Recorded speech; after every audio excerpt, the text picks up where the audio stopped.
So, let's see. Yeah, we just want to go around to either side here and see if we see anything. There's some dogs. I don't think I can assassinate dogs, so I might just have to go for this battle. Probably, now that I think about it, should have,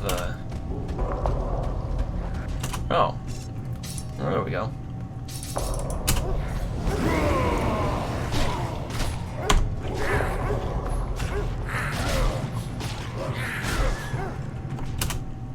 This is going really well.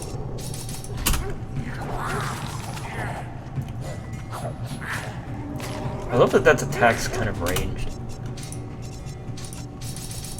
Just fucking kill him, dude. God, I forgot. Oh, the thing about eBay, right? Is like, and I've talked to people about this. I talked to my sister the other day about like her, like how she buys things on eBay, and she's like, I was like, the thing is the way people work on eBay is that they do this stupid thing where they will like wait, like if there's something that's in high demand, I'll put a bid on it, alright, and I'll like wait, and like nobody will bid on it until like the very last second, and then like a bunch of people will start bidding on it, and it's the stupidest thing, because like, you know, I mean, I don't even know that I have to explain why it's stupid. It's just, it's really annoying, because you're like, okay, why didn't you guys just bid during the thing, you know? Why are you all waiting until the last second as if, I don't know, maybe it's because they expect like other people. That's the great irony of it, is you don't have to do that. Like everything I have never in my life had to do that, where I would have to alright, I'll keep that and upgrade it. Wait until the last second and just like keep bidding, because the thing is, you're more than likely to get overcharged for it. Like, you're more than likely that you'll probably be spending more money than you need to if you do that. Like, some people will be like, okay, well, there's a, you know, because literally on eBay you can put like a max price of like what you're willing to pay, right? So you could just do that, and then if somebody just does that, then then anybody who doesn't do that is just gonna get overcharged, right? Because you could look online and be like, what's a reasonable price for this, and just put whatever that is, and that's like, okay, that's the max price I'm willing to pay. So anybody that's trying to outbid you at last second will probably be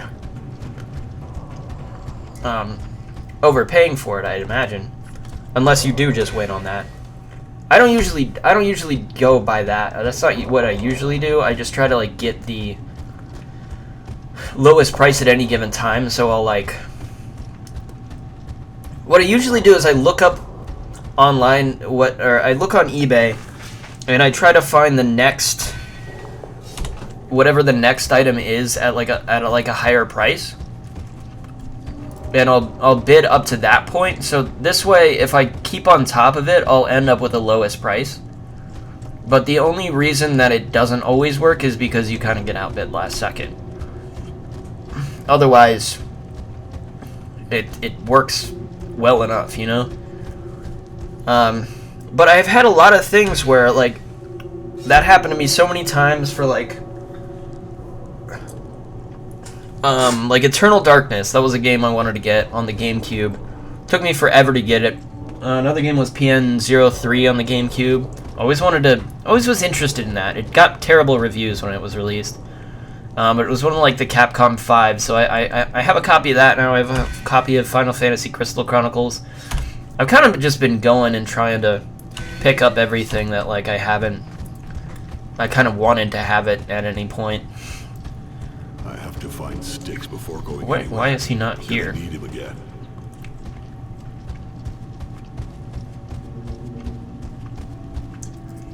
Alright, this looks not at all ominous.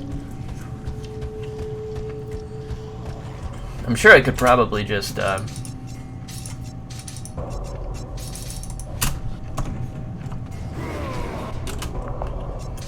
Alright, and me...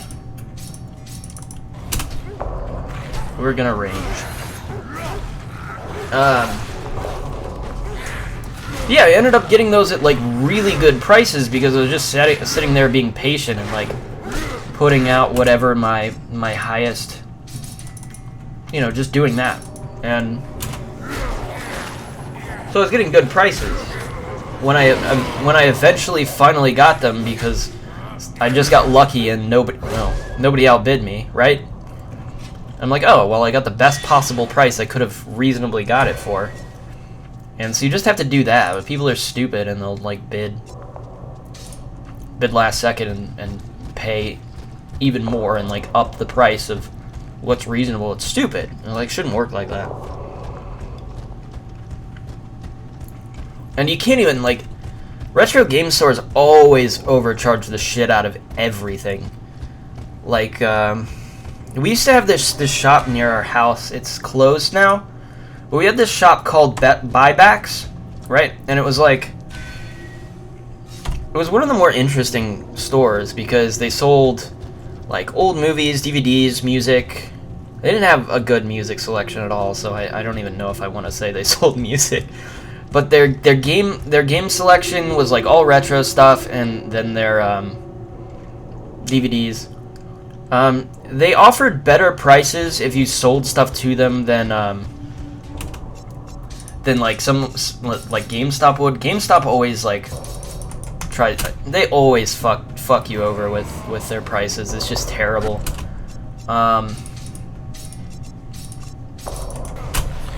But, like, buybacks would at least offer you a decent price, but they would still... Like, it wouldn't be what the game's worth exactly. It would just be... Like, you'd probably be better off just selling to eBay. It's always like that, because they gotta make a profit, right? So... Like, they're probably just not going to,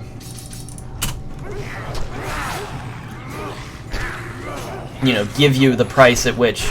They're definitely not going to give you the price at which they would sell the game for. Because they will definitely sell the game for higher so that they can make a profit. That was like their whole business. They didn't really sell anything new at all. Their whole thing was just retro games. So they would never sell anything new. But they ended up going out of business. And part of the problem was their pricing was kind of stupid. The way they would price things made, like, no sense at all. Like, they would sell things that, like, nobody would want. Like, I saw some sort of, like, religious DVD, and it was just that it was, like, rare or something, that they couldn't find many, like, listings of it anywhere. That they sold it for, like, over $100. And I'm like, nobody fucking wants this. You're selling it for this just because... I don't know, it's like kind of rare, I guess? But, like, nobody knows what it is. That's why it's rare. It's, like, it doesn't exist. As far as everyone knows, it's not a real thing. What's back here? Oh. What? Oh, well, that makes sense, doesn't it? Anyways, yeah, it was a cool store, though. They had a lot of, like, cool stuff. It was fun to browse.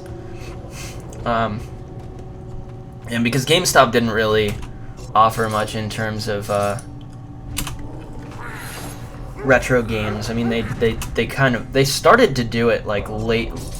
I guess they're kind of doing it more now. Like, even, like, Amazon is selling retro games now. It feels weird because I've bought some like GameCube games and some, like, Wii games, like, brand new, like, factory sealed, and I'm like, what the fuck? But I have noted that some of them, like, you buy it new on, like, Amazon, and they'll send you something that's, like... I think I have... Shit, one of the games I played recently or tried to play... Shit, what was it? It was some kind of... What was that? There's some game I played recently, and I was surprised because it actually worked. I can't even remember. Oh, it was Tom Clancy's End War. That's what it was. I tried to play that, and it was interesting, I kind of got bored of it and a little bit frustrated because I failed a mission, and I'm like, God damn it, I'm gonna redo this whole thing again. And it wasn't like super engaging, so I was like, eh. It was kind of a fun little novelty, but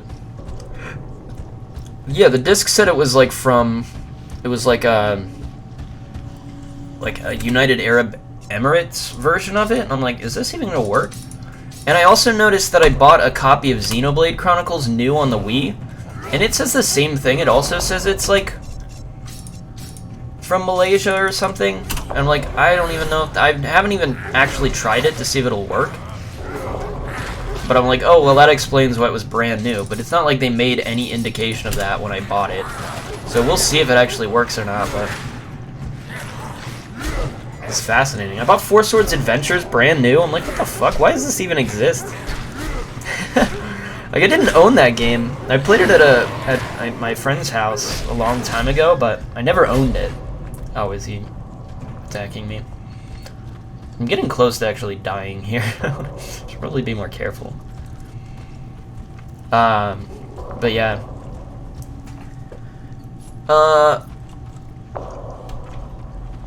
Yeah, so I'm a little weary about buying things new now. I'm trying to, like, not. If it's, like, 2 generations ago, I'm just like, ah, I'll buy used. It'll be fine. We'll be fine.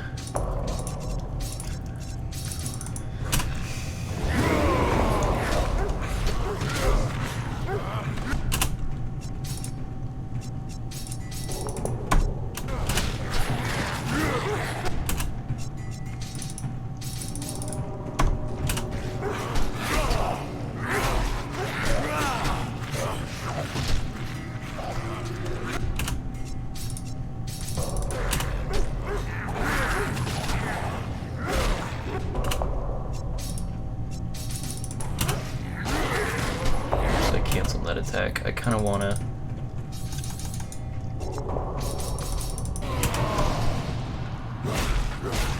let him heal, I think. Oh, well, battle's over. We're fine, we're fine. This is kind of a longer recording than I wanted to do. Yeah, yeah, but that's what I've been doing. I've been trying to, like, increase my collection. I've also had some ideas for videos and stuff that I wanted to do. I actually uploaded that guitar video that I talked about earlier. I was trying to decide if I wanted to or not. The problem was, like I said, when I recorded the video, I was like, oh, it's okay, it's fine. And then I edited it, I'm like, oh, okay, it's fine. And then I, like, rewatched it maybe once or twice, maybe, I think on, like, the 3rd time of rewatching it and being like, ah. I was like, oh, it's not good. It's not really good. I think that was, it was just supposed to be a confidence thing for me. The problem for me was, like, I wanted to get over that hurdle of, like, because I'd gone to my friend's house a little while ago. And, like, I remember going, and his dad was staying with him, and they had, like, a bunch of musical equipment and stuff, and they were just, like, playing songs and singing. It was a bunch of Beatles songs, and they asked if I wanted to join. They're like, do you want, you play guitar, right? You can join, right? You can play with us. And I'm like, yeah, actually, yeah, I play chords. I can play chords, and that's the extent. And so we just, like, sat there and we played songs together, and, like, none of them were, like, amazing singers, but it was just the confidence that they had, just like it was just for fun. I don't know, there was something about that changed my outlook on it, because I was kind of embarrassed about it. I never fancied myself a good singer, and I think it was mostly because, like, I don't know, when I was at home, like, my older sister used to sing. She still does. Whenever I go over there, she sings, and she sings with this, like, confidence. Like, she sings, like, really, like, she's trying really hard, you know, like, she thinks she sounds really good. And, like, we all used to make fun of her for it, and I don't know, I think there was something about that like, stuck in my head of, like, oh, I don't want to be like that. I don't want to ever even make fun of, like, okay, cool. I don't know. Just developed some sort of anxiety about that. I don't know why. But I think that's part of it. I don't know. I always thought singing was kind of a girly thing. I always thought that from like childhood. Singing's kind of a girly thing unless you want to sound like really grungy or, you know, like you not sing super well. But then it's like it like seems a little bit more feminine. And when you try to sing like really well, like a fucking like Michael Bublé or fucking what's his name? I don't know. Then I'm like, I don't want to try to do that. And then it's like even worse if it's like you're trying to sound really good and like you don't, and you sound really bad. Then it's like, this guy, this fucking guy. Look at him. What a dunderhead, you know. And then it's just embarrassing. So I've always had like I've always not been able to do it. I don't know.